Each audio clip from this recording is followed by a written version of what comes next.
इस वीडियो में हम लोग 10th क्लास का समांतर श्रेणी का पार्ट 4 करने हैं। मतलब कि हम लोग का चौथा क्लास है समांतर श्रेणी का थ्योरी का। हम लोग थ्योरी और एग्जाम्पल साथ में चल रहे हैं। सारा फार्मूला और फार्मूला पर सेटिंग मैथ हम लोग बहुत आराम से धीरे धीरे सीख रहे हैं।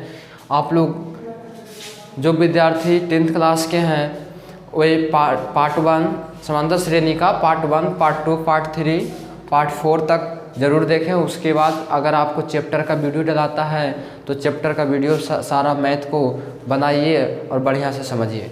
हम लोग यहाँ आज बात करने वाले हैं समांतर श्रेणी के n पदों का जोगफल। कोई समांतर श्रेणी दे दिया, कोई एपी आपको दे दिया बाबू, और उस एपी के पदों का जोगफल ज्ञात करना है तो उसके लिए हमारे पास क्या सूत्र है, उस सूत्र के सहारे कुछ एग्जाम्पल को देखेंगे और हम लोग बढ़िया से समझेंगे उसको हल करने का तरीका। तो सबसे पहले मैं बता दूं, अगर कोई एपी है तो उसमें n पद है, जिसे 5 पद हुआ, 10 पद हुआ, 20 पद हुआ, 30, 100, 1000 कुछ पद हुआ।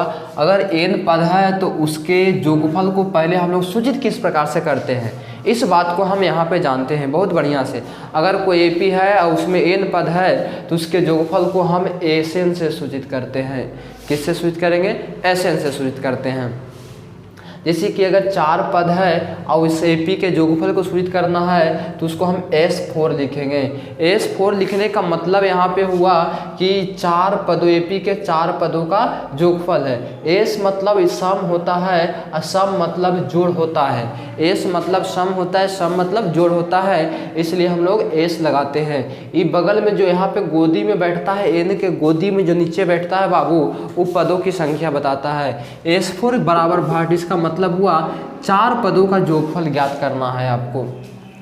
अगर आपसे कोई बोले बाबू कि 50 पदों का जोगफल ज्ञात करना है तो उसको सूचित कैसे करेगा, तो S50 इस प्रकार से हम लिख देंगे S50। ये 50 पदों का जोगफल को सूचित करने के लिए ये तरीका है। अगर S14 लिखा, इसका मतलब 14 पदों का जोगफल ज्ञात करना है। उम्मीद है कि अब आप लोग समझ गए होंगे कि जब जोगफल ज्ञात करना होता है तो किस प्रकार से उसको सूचित करते हैं। अब जैसे मान लिया जाए कि आपके पास एपी दिया है इस प्रकार से 2, 4, 6, 8, 10 इस प्रकार से है। बोल रहा है कि इसको 20 गो ऐसे लिखते जाओ, 20 गो, 1 गो, 2 गो, 3 गो, 4 गो तो दिखाई दे रहा है, 20 गो तक लिखते जाएगा ऐसे ही।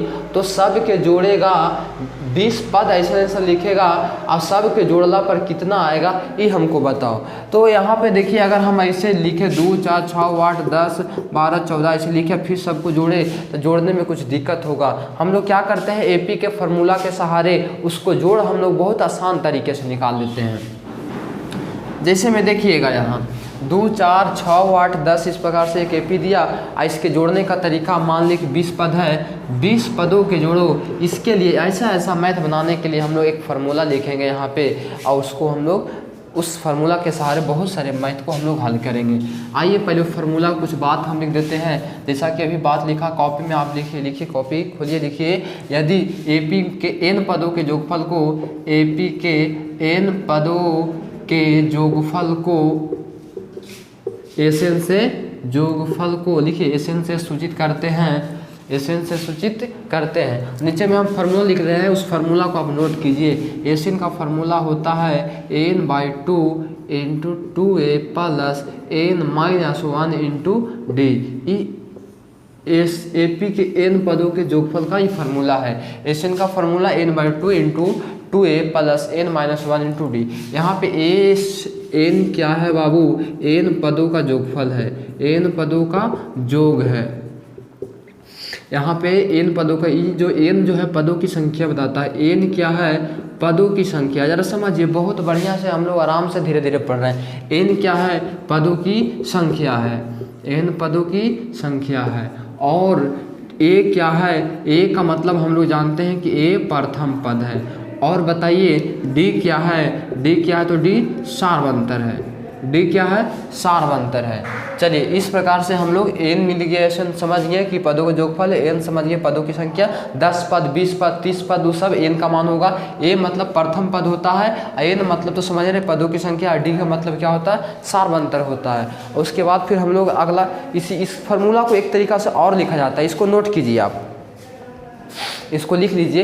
इस फार्मूला को एक प्रकार से और लिखेंगे हम, यहाँ से देखिए इस फार्मूला को हम इस प्रकार से लिख सकते हैं दूसरे रूप में, इसको हम लिखते हैं इस प्रकार से, जरा देखिए Sn बराबर n/2 इंटू ए प्लस इसको Tn लिखते हैं।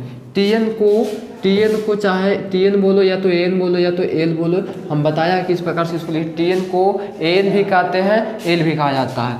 तो Sn का एक फार्मूला और आपको मिला। इस फार्मूला का प्रयोग कब करना है बाबू, इस फार्मूला का प्रयोग तभी करना है जब आपको अंतिम पद दिया रहेगा। अंतिम पद आपको मालूम होगा, जैसे कि 2 4 6 ऐसे करके आपको 50 पद यहाँ दे दिया, यहाँ 50 दे दिया, किसका जोगफल गया था, ये जो अंत में होता है वो अंतिम पद होता है, और अंतिम पद को हम लोग Tn से सूचित करते हैं। बात समझ रहे हैं, अंतिम पद को हम लोग Tn से सूचित करते हैं। इस भी फार्मूला को नोट कर लीजिए। उसके बाद फिर हम लोग कुछ मैथ पर चलते हैं और मैथ को देखते हैं। चलिए कुछ एग्जाम्पल समझें, क्योंकि बिना देखे कुछ समझ में नहीं आता है, जब तक देखिएगा नहीं जब तक कुछ समझ में नहीं आएगा। क्योंकि इंसान का जो दिमाग है वो ज़्यादा देख कर समझता है, ज़्यादा देखने से याद रखता है। जैसे कि आप लोग कोई फिल्म देखते होंगे तो उस बात को याद रहता है, लेकिन किताब खाली पढ़ते हैं तो उतना ज़्यादा याद नहीं रहता। इसलिए हम कुछ दिखाते हैं, देखिए तब आपको याद रहेगा कि हाँ इस प्रकार से फार्मूला का प्रयोग होगा। आइए, जैसे कि 2 है 4 है 6 है 8 है, डॉट डॉट डॉट के 10 पदों का योग ज्ञात करें, 10 पदों का योग ज्ञात करें या तो योगफल ज्ञात करें। चलिए तो आपको किस प्रकार से बनाना है समझिए। सबसे पहले तो आपको यहाँ पे दिया हुआ है एक एपी, और इस एपी का योगफल ज्ञात करना है। तो योगफल का फार्मूला भी लिखा, क्या, n/2 into 2a plus n-1 into D लिखा कि नहीं लिखा। तो इस फार्मूला में क्या क्या चाहिए हमको वो देखना है।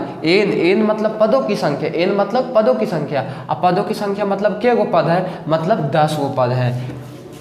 तो सबसे पहले यहाँ पे a भी चाहिए, इसमें d भी चाहिए, तो a लिखेंगे हम और d लिखेंगे, n लिखेंगे। a का मतलब प्रथम पद कितना है बाबू, 2 है, और d मतलब सार्वंतर होगा। सार्वंतर कितना है, सार्वंतर कैसे निकालते याद है ना, अगला में से पिछला घटाते हैं वो सार्वंतर होता है। अगला कितना, 4 में से 2 जाएगा, कितना बचेगा, 2 बचेगा, ये सार्वंतर हो गया। समझिए, फिर से d कैसे निकलेगा, अगला में से पिछला घटाइएगा ना, अगला में से पिछला घटाइएगा तो आपको सार्वंतर मिलेगा। कैसे, ऐसे 4 में से 2 जाएगा तो 2 बचेगा, 2 लिख दिया। n कितना पद है, तो 10 पदों की संख्या। चलिए 10 पद, जोगफल ज्ञात करना है, तो जोगफल को हम लोग क्या S10 से सूचित करेंगे ना, S10 बराबर भाग, मतलब 10 पदों का जोगफल क्या होगा ये बताना है हमको। तो देखिए बाबू, यहाँ पे हमको Sn का पहले फार्मूला लिखेंगे, n/2 into 2a plus n-1 into D लिख दिया, लिखा गया। चलिए अब क्या होगा, n का मान 10 हो गया, 10/2, n का जगह 10 बैठाया, नीचे 2 तो 2 लिखा, फिर 2, a का मान कितना है, यहाँ देखिए a बराबर 2 तो 2 रख दिया, प्लस n का मान कितना 10 तो 10 रख दिया, माइनस 1 तो 1 लिख दिया, फिर d का मान कितना 2 तो 2 लिख दिया। यहाँ पे देखिए इकट्ठ जगह 2 बचे 10, ये हो गया 5, फिर ये 2 दूना 4 प्लस ये घटेगा तो कितना बचेगा 9, इधर कितना हो गया 2। चलिए इधर जरा देखिएगा, ये 5 के आगे तो रहने दीजिए 5, यहाँ देखिए 4 प्लस 9 दूना 18 हो गया। चलिए 5 गुना 18 4 22 हो गया। अब 22 बचे तो होतल से, ये आपका आंसर हो गया। तो इस प्रकार से हम लोग जोगफल के एपी के जोगफल ज्ञात करते हैं, और बहुत आसान है नियम।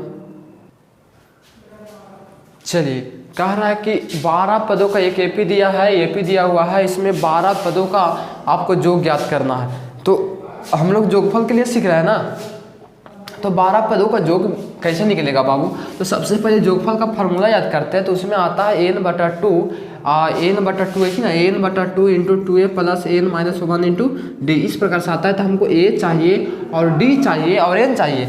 आइए सबसे पहले a को पकड़ते, a कहाँ से मिलेगा, सबसे पहले से मिलेगा, तो -37 आपको a का मान हो गया। अब हमको d चाहिए, तो देखिए कैसे लिखते हैं, आपको लिखने का तरीका सीखना होगा, किस प्रकार से लिखा जाता है, कैसे क्वेश्चन को पकड़ते हैं, कहाँ से पकड़े कहाँ से पढ़े क्वेश्चन, ताकि आराम से हल हो जाए। देखिए सबसे पहले हमने सोचा कि 12 पदों का योग याद करने के लिए बोलता है, तो योग का फार्मूला क्या होता है उसके बारे में सोचा। अब देखा उस फार्मूला में a चाहिए, n चाहिए, d सब का मान बैठाएंगे तब ना मिलेगा जी। तो सबसे पहले सब a है, तो a का मान हमने खोजा कि a का मान कितना होगा, तो सर ऐसा बताया है कि जो पहले होगा वो a का मान होगा।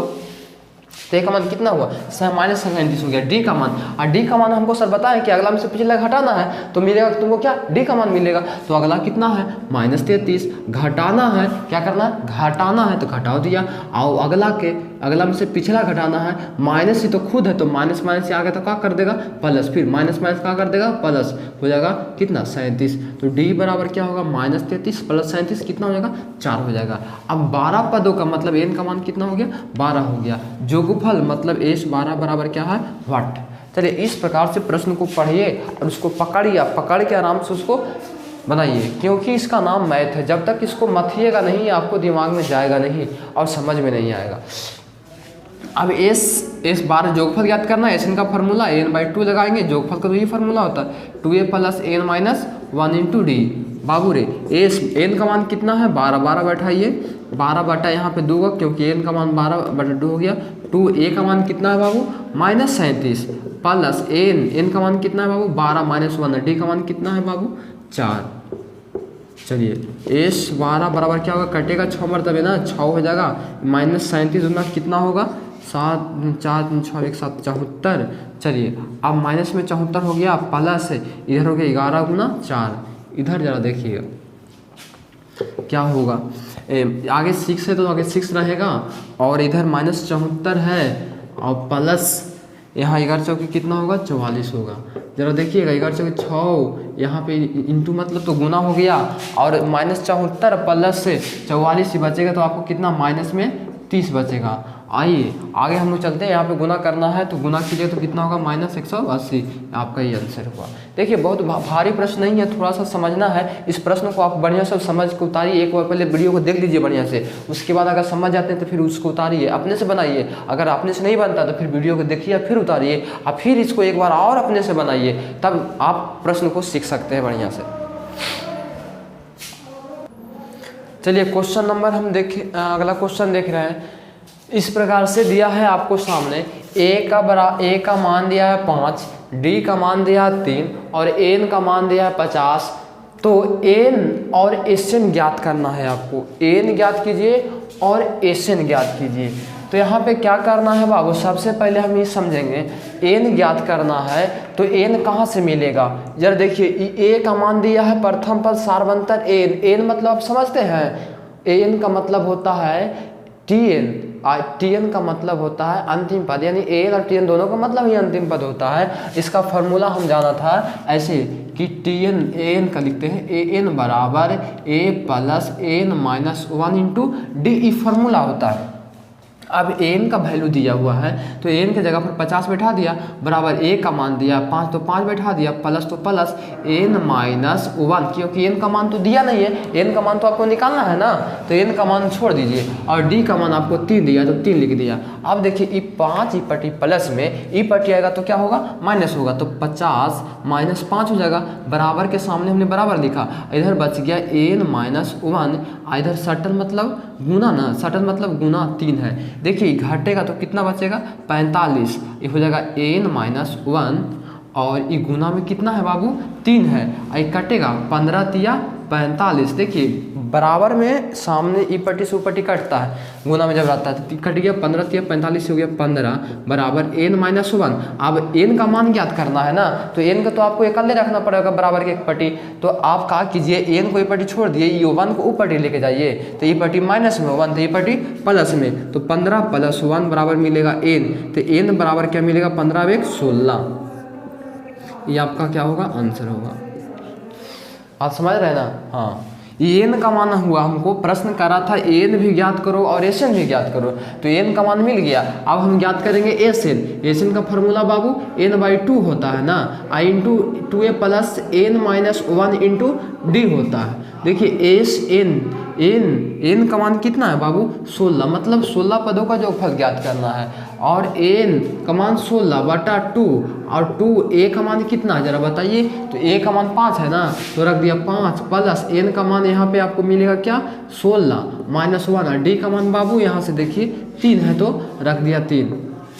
चलिए ये काटेगा 8 मरतबे, तो ये हो गया 8, यहाँ 5 दूना 10 प्लस यहाँ घटेगा तो 15 गुना 3 हो गया। चलिए ये 8 हो गया, ये 10 हो गया प्लस 15 दिया बाबू 45 हो गया। 8 ये कोष्ट मतलब गुना होता है ना, ब्रैकेट मतलब गुना होता है। चलिए 45 10 कितना हो गया 55, गुना कीजिए 8 5 40 के 0 हाथ में 4 40 4 44 440 आपका आंसर हो गया। कितना बढ़िया प्रश्न है, बहुत बढ़िया प्रश्न है। इस प्रकार के प्रश्न को आपको बनाना चाहिए और बनना भी चाहिए। इस वीडियो देखने के बाद इस प्रश्न को कई बार बनाइएगा।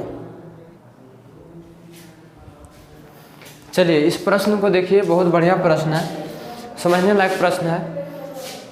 कह रहा है ए का मान 7 है और ए 13 35 है, तो डी और एस 13 क्या होगा।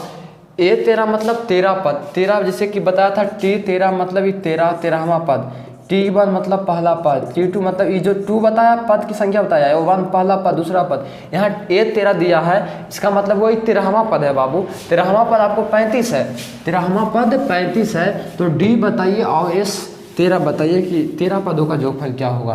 तो देखिए हम कुछ नहीं करेंगे, बहुत आसान तरीका से बताएंगे इसको।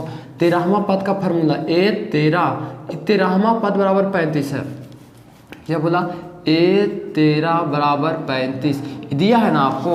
ये 13वां पद है, 13वां पद का फॉर्मूला क्या होगा जरा बताइए। बताया था 13वां पद का फॉर्मूला जेमा पद बोले ओकरा में ए प्लस में ए घटा के सटा देते हैं, तो 12 13 में से जाएगा तो 12 डी हो जाएगा, ए प्लस 12 डी। याद रखिए फॉर्मूला कैसे बताया था, पिछला वीडियो में से बताया था 13वां पद का फॉर्मूला ए प्लस 12 डी।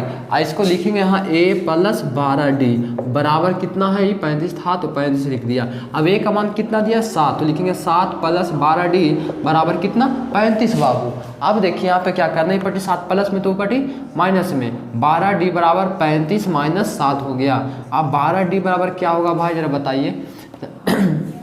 35 में से 7 जगह तो कितना बच जाएगा 28 बच जाएगा, 28 बचेगा तो डी का मान क्या मिलेगा 28/12, क्या 6 दूना 4 से 4 12 4 7 28, यानी डी का मान क्या मिला 7/3 मिला है, ठीक ना। अब 13 पदों का जोगफल पूछने 13 पदों का जोगफल पूछ रहा है, तो 13 पदों का जोगफल का फॉर्मूला क्या होता है जरा देखिएगा। एस एन बराबर लिखिए ना n/2 into 2a plus n-1 into D होता है बाबू। एस 13 एन का मान 13 है ना, यहाँ देखिए 13 पदों का, तो यहाँ गोदी में बैठता है उसको n का समझते हैं, n का मान 13, एस 13 बराबर 13/2 इंटू 2 a का मान कितना है बाबू, a का मान है 7 प्लस n-1, n का मान कितना 13 -1 और d का मान कितना बाबू, यहाँ निकला 7/3। चलिए देखिएगा ये हो गया 13/2, इधर से 7 दूना 14 प्लस ये घटेगा तो कितना बचेगा 12, गुना इधर 7/3 है बाबू। चलिए कटेगा 3 चौके 12, इधर हो गया 13/2 बाबू, 14 प्लस 7 चौके 28 हो गया। चलिए ये आपको हो जाएगा 13/2 और 28 14 कितना होगा बाबू 42, 21 दूना 42। चलिए गुना कीजिए 21 63 के 3 हाथ में 6, 21 6 27, ये आपका आंसर हुआ बाबू।